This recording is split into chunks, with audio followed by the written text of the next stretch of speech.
Hello everyone, this is the 7th lecture on structure of atom, and in this lecture we will discuss some numerical problems from structure of atom. So let's start from the first problem, that is the speed of 200 gram golf ball is 5 meter per hour.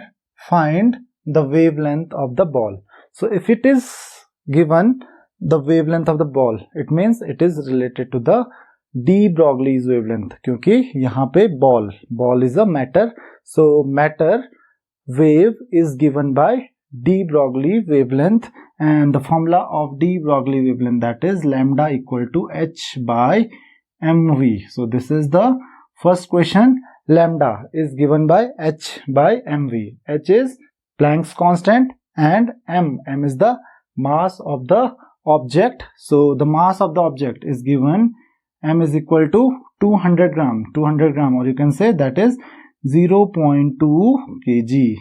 Similarly, the speed is given, that is v is equal to 5 meter per hour. So we have to convert r into seconds. So that is equal to 5 by 3600 meter per second, because 1 hour has 3600 seconds. तो आपको speed को convert करना है metre पर second में और मास को KG में, क्योंकि आप SI यूनिट में ही क्वेश्चन को सॉल्व कर रहे हो. So lambda will be equal to, put the value of h, that is equal to 6.262 into 10 raised power minus 34 divided by mass, that is 0.2 into 5 by 3600.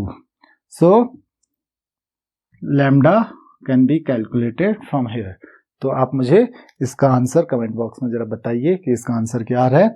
उसी तरीके से जो सेकंड क्वेश्चन है, the second question is the energy of hydrogen atom in ground state is this. Find the energy of hydrogen in second excited state. तो अब आपको hydrogen की energy calculate करनी होगी सेकंड एक्साइटेड स्टेट में. तो पहले आप स्ट्रक्चर समझ लीजिए कि हाइड्रोजन का स्ट्रक्चर होता कैसे है. Hydrogen consist of first shell, second, third and so on shells. तो ऐसे शेल्स तो सब में ही होंगी, because there are more than one shells. तो इनफाइनाइट तक जाती हैं नंबर ऑफ शेल्स. तो लेकिन अगर हम इलेक्ट्रॉन्स की बात करें, तो अगर हाइड्रोजन ग्राउंड स्टेट में, ग्राउंड स्टेट का मतलब हुआ स्टेशनरी स्टेट में है हाइड्रोजन, तो आपको पता है हाइड्रोजन में सिर्फ और सिर्फ एक ही इलेक्ट्रॉन होता है, और वो इलेक्ट्रॉन कहाँ पे प्रेजेंट होगा, that will be present in first shell. It means n equal to 1. So remember, first shell is the stationary state, or you can say ground state. तो होप कि आपको ground state का meaning समझ में आ गया होगा. अब बात कर रहे हैं हम सेकेंड एक्साइटेड स्टेट की, कि सेकेंड एक्साइटेड स्टेट में उसकी जो वैल्यू होगी, एनर्जी की वैल्यू होगी, वो क्या होगी. तो अगर हम बात कर रहे हैं कि n equal to 1, this is the ground state.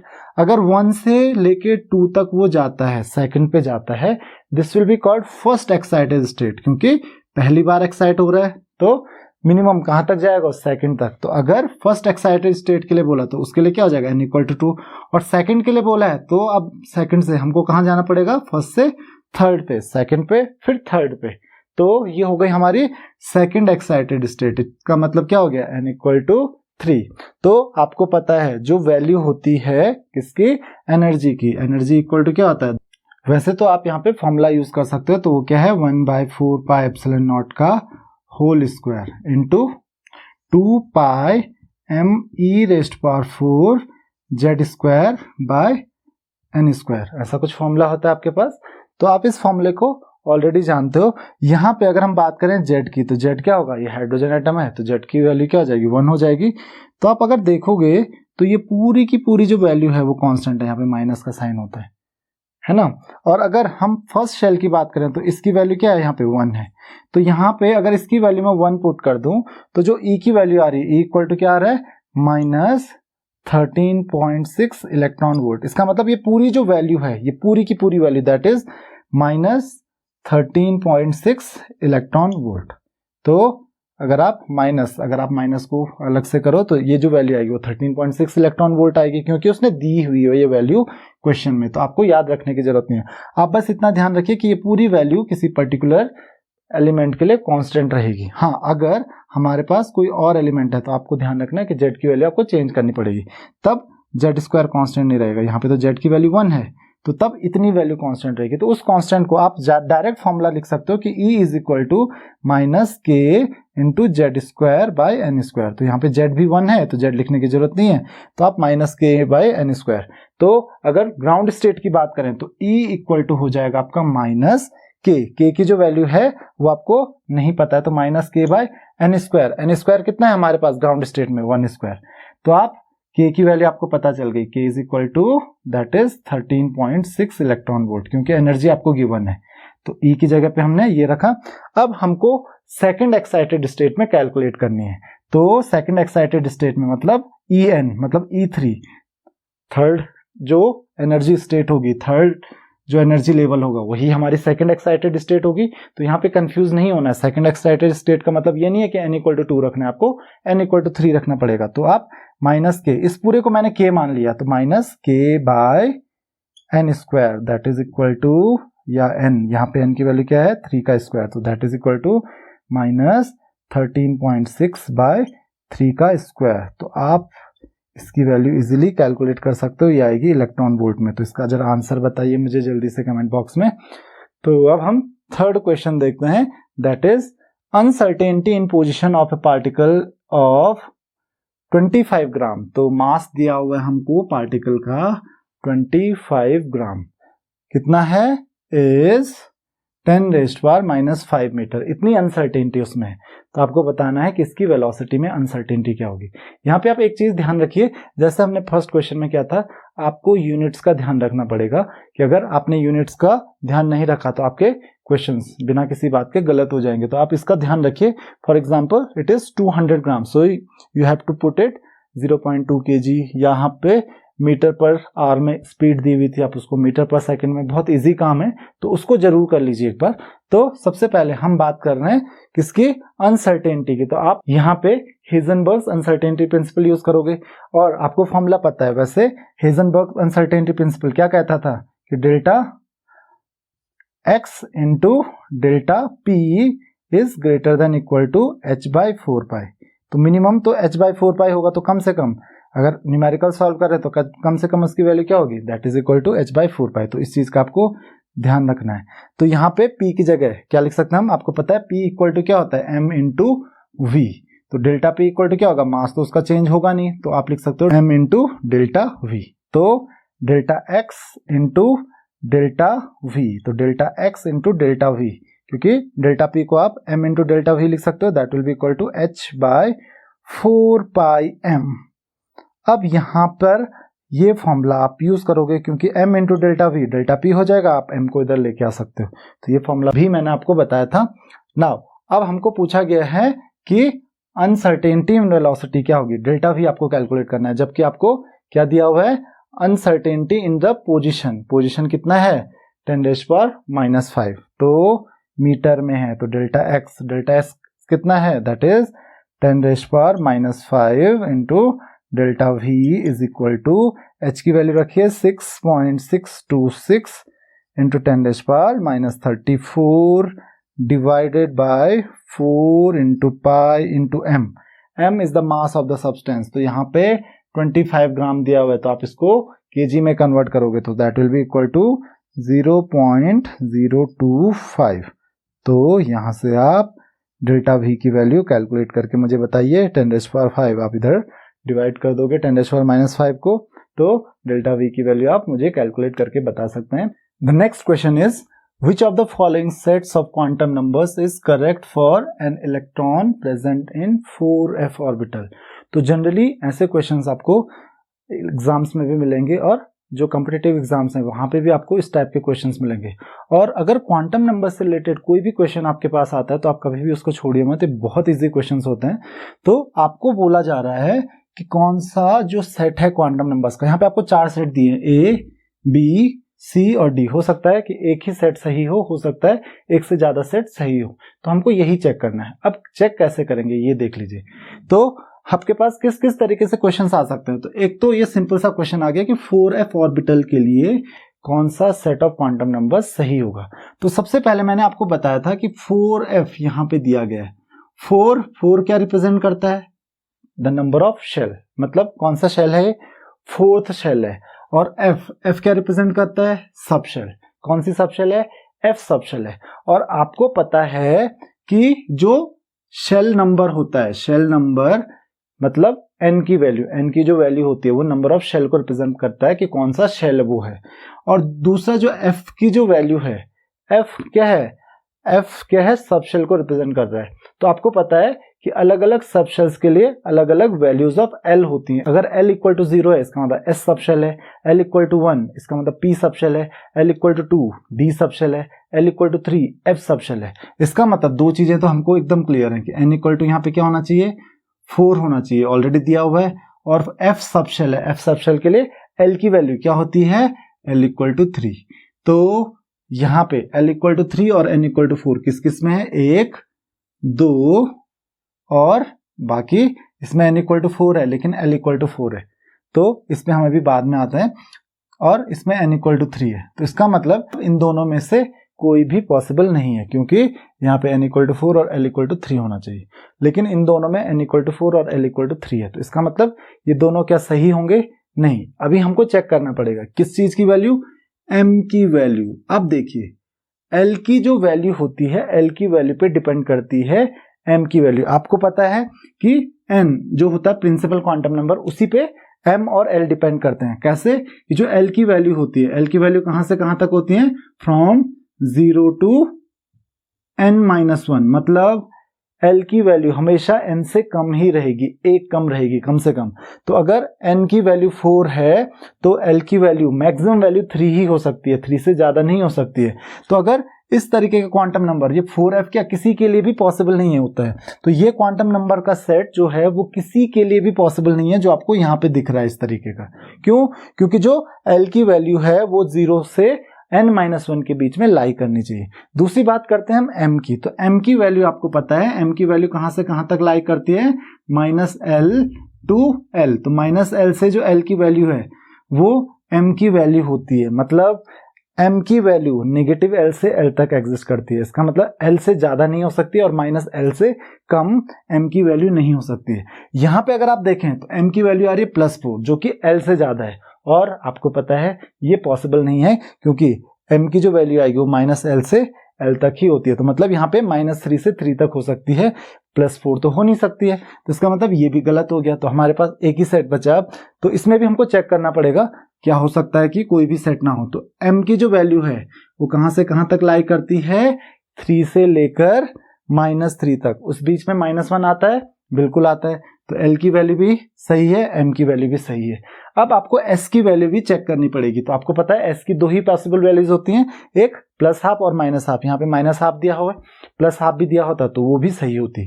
तो ये सेट ऑफ क्वांटम नंबर सही है। ये f में अगर कोई इलेक्ट्रॉन प्रेजेंट है वो उसके लिए सही है। किसी भी इलेक्ट्रॉन के लिए ये क्वांटम नंबर पॉसिबल है जो 4f सबशेल में है। अब अगर हम बात करें, मैंने जैसे कि आपको बताया कि ये जो नंबर्स हैं ये किसी के लिए पॉसिबल नहीं है। अगर हम इसकी बात करें, ये किसी के लिए तो पॉसिबल है, जैसे n इक्वल टू 3 है, l इक्वल टू 2 किसी के लिए तो हो सकता है, और m इक्वल टू -2, तो m की वैल्यू तब यहाँ पे 2 से लेके -2 तक या -2 से लेके 2 तक हो सकती है। तो ये वैल्यू भी पॉसिबल है, पॉसिबल तो है लेकिन 4f के लिए पॉसिबल नहीं है। उसी तरीके से ये तो किसी के लिए भी पॉसिबल नहीं हो सकती है। क्यों? क्योंकि m की वैल्यू +4 हो गई। और ये भी किसी के लिए भी पॉसिबल नहीं हो सकती। तो ये दो वैल्यूज किसी के लिए भी पॉसिबल नहीं है। ये दो वैल्यूज पॉसिबल हैं पर 4f के लिए ये पॉसिबल है, ये 4f के लिए पॉसिबल नहीं है। ये किसके लिए पॉसिबल है? ये 3 के लिए पॉसिबल है, क्योंकि n इक्वल टू 3 है, मतलब थर्ड शेल है। उम्मीद है कि आपको ये बात समझ में आ गई होगी। इस तरीके के क्वेश्चंस आपके पास एग्जाम में आ सकते हैं। अब अगला क्वेश्चन आपके पास है, the energies E1 and E2 of two radiations are 25 and 50 electron volts respectively. Okay, आपको फाइंड करना है, फाइंड द रेशियो ऑफ और फाइंड द रिलेशनशिप। आपको रिलेशनशिप फाइंड करनी है, relationship between, find the relationship between their wavelength. वो किस किस के बीच में?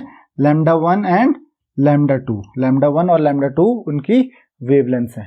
तो अब हम यहाँ पे फॉर्मूला लिखते हैं। फॉर्मूला क्या लिखेंगे, आपको पता है E इक्वल टू क्या होता है एच न्यू, और you can say E is equal to h c by lambda.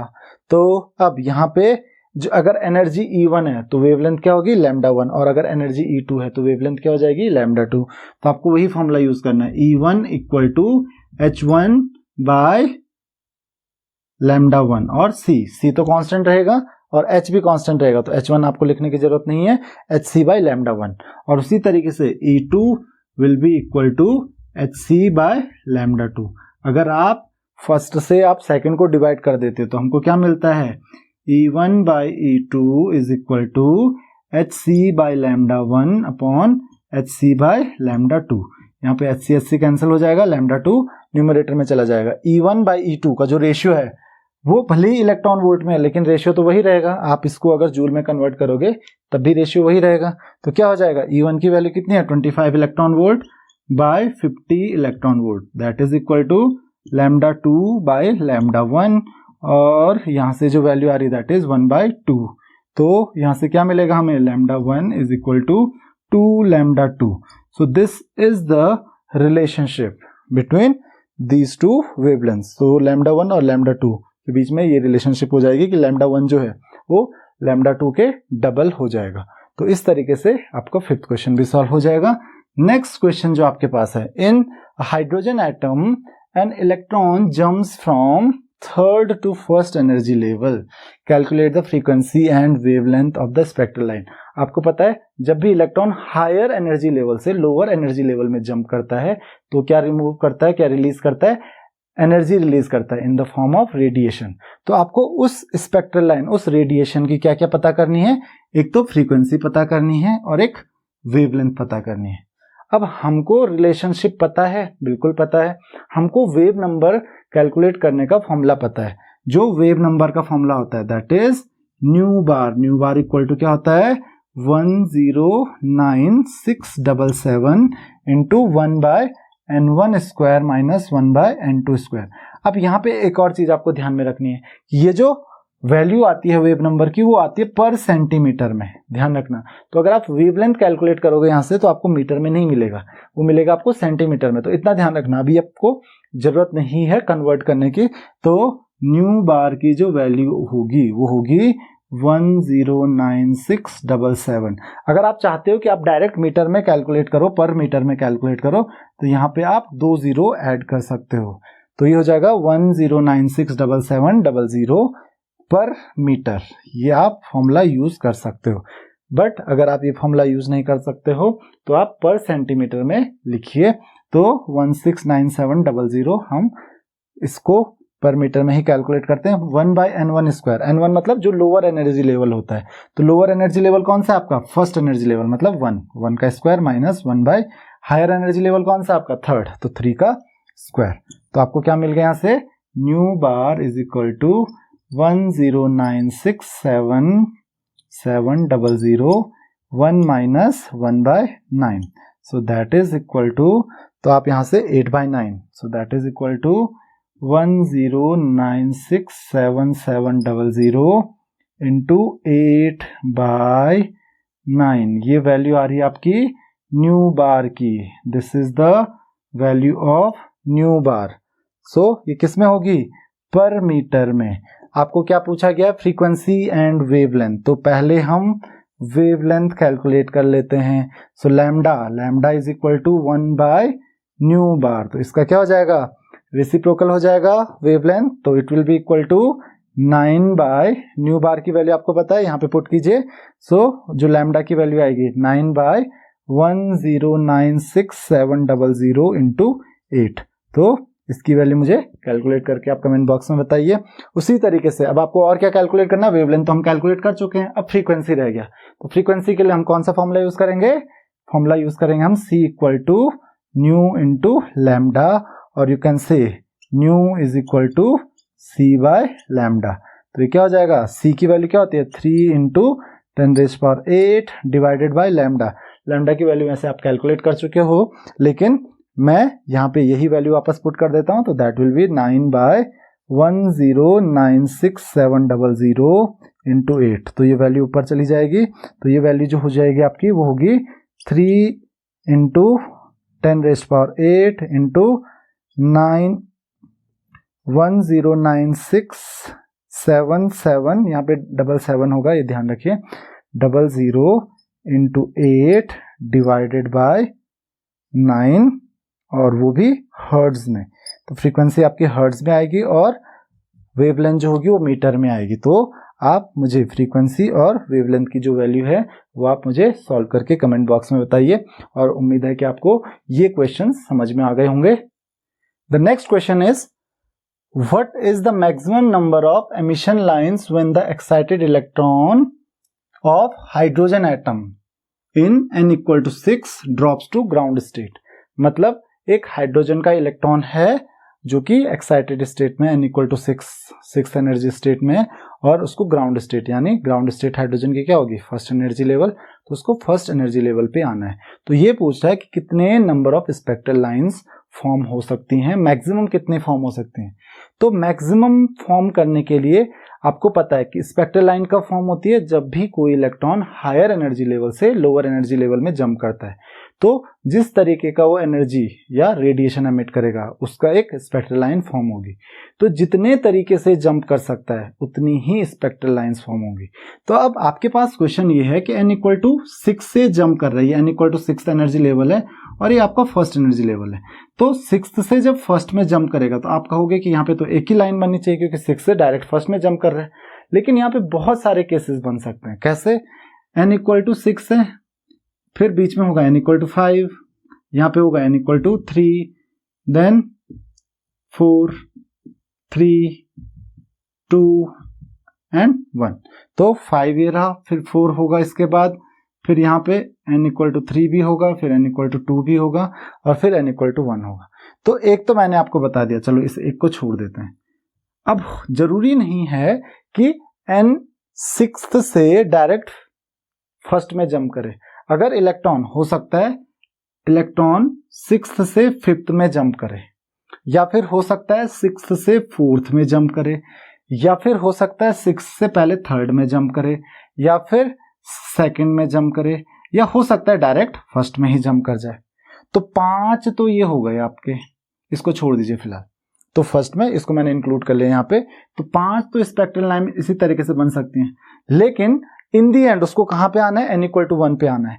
तो जब वो 6 से 5th में जंप करेगा तो डायरेक्ट 1 में जंप नहीं कर रहा, पहले वो 5th में जंप कर रहा है। तो अगर 5th में जंप करेगा तो 5th से भी फर्स्ट में जंप करना है उसको, क्योंकि इन दी एंड आना तो उसको फर्स्ट पे ही है। तो 5th से हो सकता है पहले वो 4th में जंप करे, या फिर हो सकता है 3rd में जंप करे, या फिर हो सकता है 2nd में जंप करे, या फिर हो सकता है फर्स्ट में जंप करे। तो 4 स्पेक्ट्रल लाइन तो आपकी ये और बन गई, राइट। अब 5th से भी जंप करके हो सकता है 4th में आया, तो अगर 5th से जंप करके वो 4th में आया तो हो सकता है 4th से पहले 3rd में जंप करे, या फिर हो सकता है 4th से 2nd में जंप करे, या फिर 4th से डायरेक्ट फर्स्ट में जंप कर जाए। अगर वो 4th में जंप करेगा तब तो ये 3 और स्पेक्ट्रल लाइन बन सकती हैं, पॉसिबल है ये। और अगर पहले उसने 3rd में जंप किया तो 3rd से हो सकता है वो 2nd में जंप करे, या फिर डायरेक्ट फर्स्ट में जंप कर जाए। तो 2 स्पेक्ट्रल लाइंस और बन गई।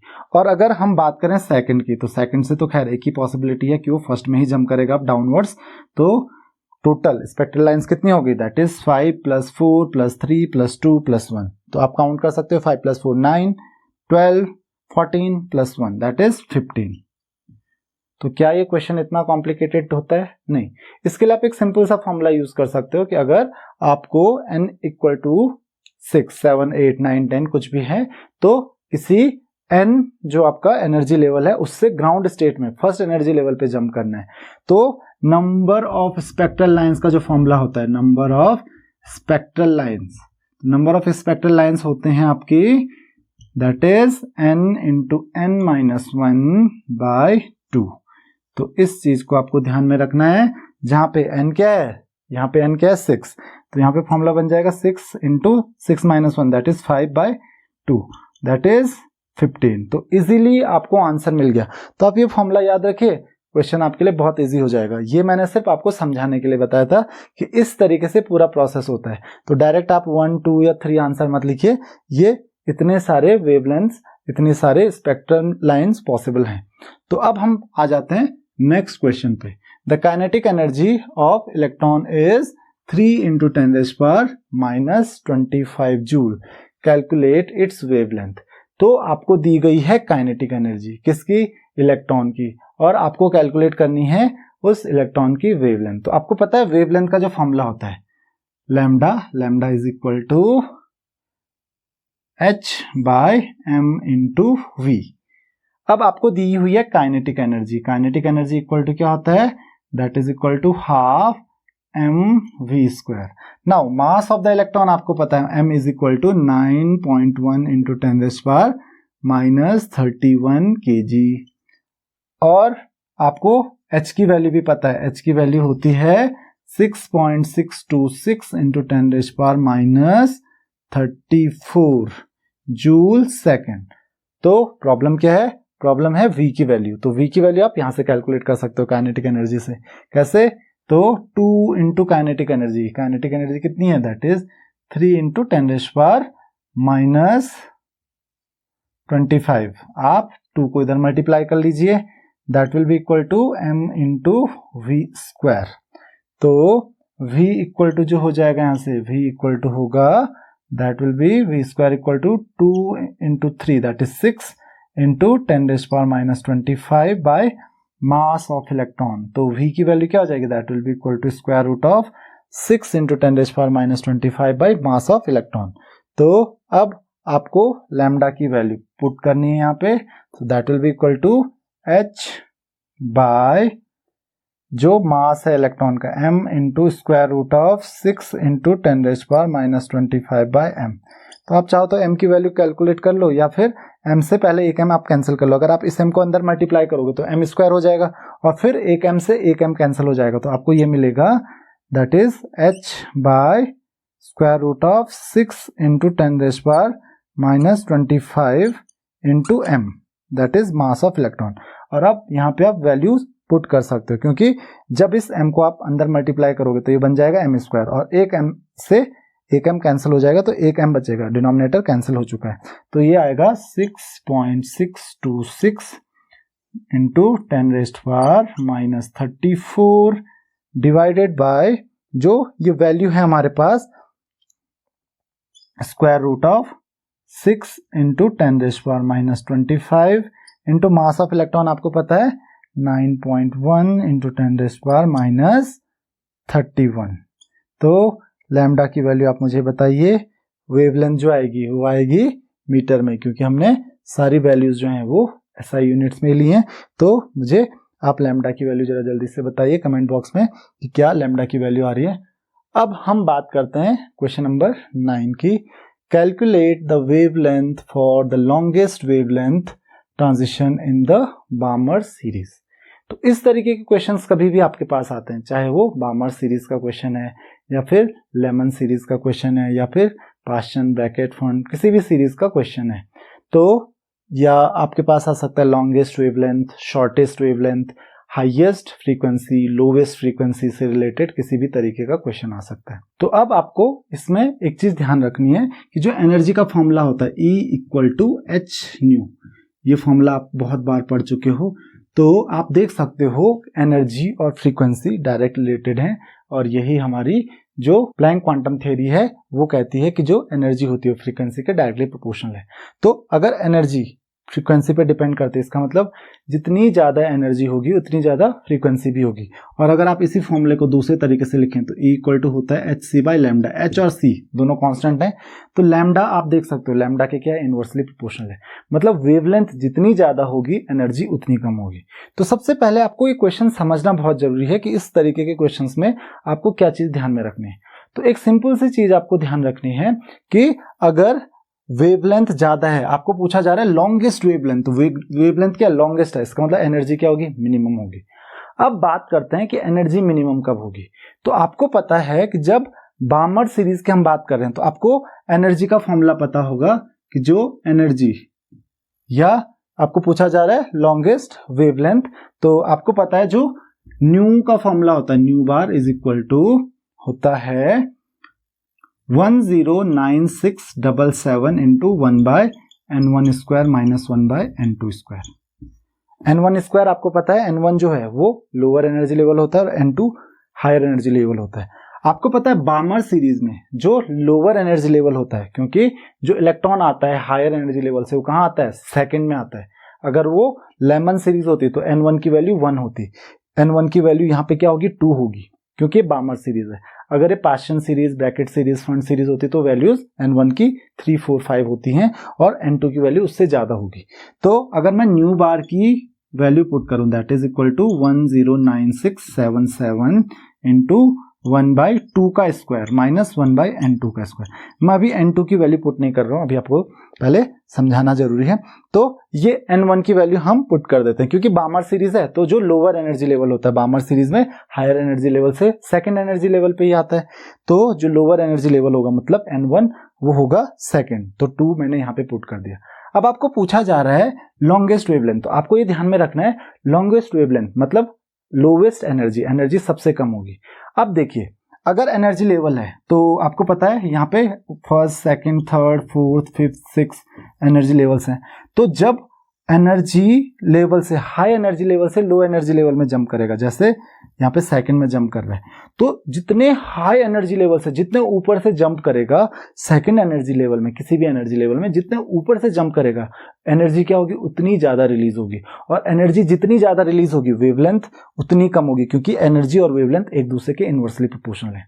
तो यहाँ पे क्या ध्यान रखना है, वेवलेंथ मैक्सिमम है। वेवलेंथ मैक्सिमम होने का मतलब क्या है, एनर्जी मिनिमम होगी। तो एनर्जी मिनिमम होगी तो क्या होगा, सेकंड में अगर जंप कर रहा है इसका मतलब थर्ड वाले से जंप करेगा, सबसे क्लोज वाले से जंप करेगा, क्योंकि जितने ऊपर से जंप करेगा एनर्जी उतनी ज्यादा रिलीज होगी। तो यहाँ पे इसका मतलब n2 की वैल्यू क्या होगी, 3 होगी। कभी भी दी नहीं होगी कि n2 की वैल्यू इतनी होगी, n1 की इतनी होगी। आपको सिर्फ कॉमन सेंस यूज करना है। उसने क्लियरली बोल दिया कि वेवलेंथ लॉन्गेस्ट है, कि भाई वेवलेंथ सबसे ज्यादा है, तो आपको ये ध्यान में रखना है कि वेवलेंथ सबसे ज्यादा है तो एनर्जी सबसे कम होगी। एनर्जी सबसे कम कब होगी, एनर्जी सबसे कम तब होगी जब सबसे नजदीक वाले जो एनर्जी लेवल है उससे लोअर एनर्जी लेवल में जंप करेगा। तो सेकंड एनर्जी लेवल में तो जंप करना ही है उसने, n1 की वैल्यू 2 होनी है। क्यों पता है हमको, क्योंकि बामर सीरीज है। बामर सीरीज में लोअर एनर्जी लेवल जो होता है वो सेकंड होता है। और दूसरी चीज जो वैल्यू है किस चीज की, n2 की, n2 की वैल्यू कैसे पता चलेगी, क्योंकि हमें पता चला कि यहाँ पे जो n2 की वैल्यू होगी वो सबसे क्लोज होगी 2 के। तो सबसे क्लोज कौन सी वैल्यू है, 3 है। लोअर से तो हायर में जंप करेगा नहीं है, तो 3 से 2 में ये जंप करेगा। अच्छा, अगर उल्टा पूछा होता कि शॉर्टेस्ट वेवलेंथ या फिर हाईएस्ट फ्रीक्वेंसी, तो वहां पे शॉर्टेस्ट वेवलेंथ या हाईएस्ट फ्रीक्वेंसी के लिए एनर्जी क्या होनी चाहिए, बहुत ज्यादा होनी चाहिए। एनर्जी बहुत ज्यादा होने का क्या मतलब हुआ, एनर्जी बहुत ज्यादा होने का मतलब हुआ कि वो बहुत ऊपर से जंप करेगा, बहुत हाई एनर्जी लेवल से जंप करेगा। बहुत हाई कितना हुआ, इनफाइनाइट। तब n2 की वैल्यू आप इन्फिनिटी पुट कर दोगे तो ये पूरी वैल्यू चली जाएगी। फिर n2 की वैल्यू उस केस में आप इन्फिनिटी पुट कर दोगे। तो आपको यही चीज ध्यान में रखनी है। तो चाहे वो लेमन सीरीज हो, बामर सीरीज हो, पाशन, ब्रैकेट, फंड, अगर आपको शॉर्टेस्ट वेवलेंथ के लिए चेक करना है या हाईएस्ट फ्रीक्वेंसी के लिए चेक करना है तो इसका मतलब एनर्जी मैक्सिमम होनी चाहिए। तो एनर्जी मैक्सिमम कब होगी, जब n2 की वैल्यू इनफाइनाइट होगी, क्योंकि तब वो बहुत ऊपर से जंप कर रहा होगा। कहां से, इन्फिनिटी से। तो इन्फिनिटी एनर्जी लेवल से तब वो जंप कर रहा होगा, तब मैक्सिमम एनर्जी होगी। और अगर आपको लॉन्गेस्ट वेवलेंथ चाहिए या शॉर्टेस्ट फ्रीक्वेंसी चाहिए, बात एक ही है, तो एनर्जी तब क्या होगी, मिनिमम होगी। एनर्जी मिनिमम होने का मतलब बिल्कुल बगल से, बिल्कुल जस्ट एक एनर्जी लेवल ऊपर से ही वो जंप करेगा, ताकि एनर्जी वो ज्यादा रिलीज ना करे। तो बस आपको यही चीज ध्यान में रखनी है। तो अब आपको वेव नंबर ही कैलकुलेट करना था। आपको चाहे वेव नंबर कैलकुलेट करना है तो आपको यहाँ से मिल ही जाएगा वेव नंबर की वैल्यू। वो ध्यान रखना पर सेंटीमीटर में होगी वैल्यू, 109677 इंटू 1/4 माइनस 1/9। तो ये जो वैल्यू होगी that is 109677 into that is 1/4 into 1 minus 1/9। तो 4 into 9 that is 36, 9 minus 4 that is 5, so that will B 5/36 that is पर सेंटीमीटर। तो आप मुझे इसकी वैल्यू जरा जल्दी से बताइए कमेंट बॉक्स में। हो सकता है कि आपको यहाँ पे फ्रीक्वेंसी या वेवलेंथ भी कैलकुलेट करने के लिए बोली जाए, तो आप यहाँ से लैम्डा की वैल्यू कैलकुलेट कर सकते हो। लैम्डा क्या होता है, वेव नंबर का रेसिप्रोकल, और फ्रीक्वेंसी आप किससे कैलकुलेट कर सकते हो, c equal to nu lambda से। तो हो सकता है आपको वेव नंबर भी पूछा जा सकता है, या फिर वेवलेंथ भी पूछी जा सकती है, या फिर फ्रीक्वेंसी पूछी जा सकती है। तो चाहे कुछ भी पूछा जाए, आप इस तरीके के क्वेश्चन को इजीली सॉल्व कर सकते हो। तो लैंग्वेज कुछ इस तरीके की रहती है क्वेश्चन की, तो आपको उसमें कंफ्यूज नहीं होना है। चलिए एक और क्वेश्चन देख लेते हैं। A photon of wavelength 4 × 10⁻⁻7 metre, ये क्या वेवलेंथ है फोटोन की, strikes on a metal surface, the work function of metal being 2.13 electron volt, calculate the energy of photon, kinetic energy of emission and velocity of photoelectron. तीन चीजें हमको calculate करनी है, kinetic energy और हमको calculate करनी है energy of photon. तो आपको पता है सबसे पहला सबसे इजी है एनर्जी ऑफ फोटोन आपको कैलकुलेट करना। तो एनर्जी ऑफ फोटोन क्या होता है, E equal to H into nu, और यू कैन से, क्योंकि हमको न्यू तो नहीं दिया, हमको वेवलेंथ दिया, तो E इक्वल टू आप लिख सकते हो E equal to HC by lambda. तो HC बाय लैम्डा, तो H की वैल्यू आपको पता है 6.626 इंटू 10⁻34 इंटू C की वैल्यू भी आपको पता है, that is 3 into 10⁸ metre per second by lambda की वैल्यू, देखो लैम्डा की वैल्यू भी आपको मीटर में ही दी है, तो कोई प्रॉब्लम नहीं है, 4 इंटू 10⁻⁷। तो आपको एनर्जी मिल गई फोटोन की, तो एनर्जी आपको फोटोन की मिल गई। दूसरा आपको पूछा गया है कि काइनेटिक एनर्जी ऑफ एमिशन, तो जब फोटोन मेटल सरफेस पे स्ट्राइक करेगा, वहां से कौन इजेक्ट होगा, इलेक्ट्रॉन इजेक्ट होगा, तो उसकी आपको काइनेटिक एनर्जी पता करनी है। तो काइनेटिक एनर्जी आप कैसे पता कर सकते हो, काइनेटिक एनर्जी का आपको पता है फॉर्मूला क्या होता है, that is H into nu is equal to H nu naught plus kinetic energy. तो आपने ये फोटो इलेक्ट्रिक इफेक्ट से फॉर्मूला पढ़ा है। ये H न्यू जो होती है, ये H न्यू क्या होती है, एनर्जी ऑफ फोटोन, ये फोटोन की एनर्जी होती है। और ये जो H न्यू नॉट होता है, ये H न्यू नॉट क्या होता है, this is the work function. तो H न्यू की आपको ऑलरेडी वैल्यू पता है, H न्यू की वैल्यू कितनी है, ये वैल्यू H न्यू की हमारे पास ऑलरेडी है, तो 6.626 into 10⁻34 into 3 into 10⁸ by 4 into 10⁻⁷ is equal to, ये H न्यू की वैल्यू मैंने पुट कर ली, लेकिन आपको पहले ही कैलकुलेट कर लेनी है, तो आप वो वैल्यू डायरेक्ट वहां पे पुट कीजिए। मैं ये वैल्यू इसलिए पुट कर रहा हूं क्योंकि मैंने कैलकुलेट नहीं किया, कैलकुलेट आपको करनी है, और आप मुझे कमेंट बॉक्स में इसका आंसर भी बताइए। देन सेकंड है आपके पास H nu not. H nu not क्या है, वर्क फंक्शन। वर्क फंक्शन दिया है मेटल का, कितना है, 2.13 इलेक्ट्रॉन वोल्ट, लेकिन ये अगर इसकी यूनिट देखोगे आप, इलेक्ट्रॉन वोल्ट है, जबकि जो एनर्जी होती है वो किस में आनी चाहिए, जूल में। तो इस इलेक्ट्रॉन वोल्ट को आपको जूल में कन्वर्ट करना पड़ेगा। कैसे करते हैं, तो आपको ध्यान रखना है कि अगर 1 इलेक्ट्रॉन वोल्ट इक्वल टू होता है 1.6 इंटू 10⁻⁹ जूल, ये रिलेशन आपको याद रखना है। तो इसको किससे मल्टीप्लाई करना पड़ेगा, इससे। तो वर्क फंक्शन जो होगा H nu naught, that will be equal to 2.13 into 1.6 into 10⁻⁹ joule. और अब आपको सब कुछ मिल चुका है, वैल्यू पुट कीजिए, 2.13 into 1.6 into 10⁻⁹ plus kinetic energy. तो काइनेटिक एनर्जी आप इसको लेफ्ट हैंड साइड में शिफ्ट कीजिए, वहां से आपको काइनेटिक एनर्जी की वैल्यू को मिल जाएगी। तो आपको सेकंड पार्ट काइनेटिक एनर्जी भी मिल गई। अब एक बार जब आपको काइनेटिक एनर्जी मिल गई, तो आपको पता है काइनेटिक एनर्जी का जो फॉर्मूला होता है, क्योंकि काइनेटिक एनर्जी तो आपको यहां से मिल जाएगी, कौन सा फॉर्मूला यूज करोगे आप, half mv², that is equal to kinetic energy. तो v इक्वल टू क्या हो जाएगा, that is square root of 2 into kinetic energy divided by 2, इधर आप कर लोगे बाय m। तो v equal to kinetic energy आप यहां से कैलकुलेट कर लोगे, m जो होता है मास of electron, that is 9.1 into 10⁻31 kg। Put करोगे यहाँ पे, आपको वेलोसिटी भी मिल जाएगी, किसकी, फोटो इलेक्ट्रॉन की। आपको पता है जो इलेक्ट्रॉन इजेक्ट होता है उसको हम क्या कहते हैं, फोटो इलेक्ट्रॉन कहते हैं। तो यहां से आपको फोटो इलेक्ट्रॉन का वेलोसिटी भी मिल जाएगी। तो इस तरीके से आप इस क्वेश्चन को सॉल्व कर सकते हो। तो इस लेक्चर में इतना ही। अगर आपको किसी भी टॉपिक में कोई डाउट है, या फिर आपको किसी भी न्यूमेरिकल प्रॉब्लम में कोई भी डाउट होता है, या आप उसको सॉल्व नहीं कर पा रहे हो, तो आप मुझे कमेंट बॉक्स में वो क्वेश्चन पूछ सकते हैं। Thank you very much.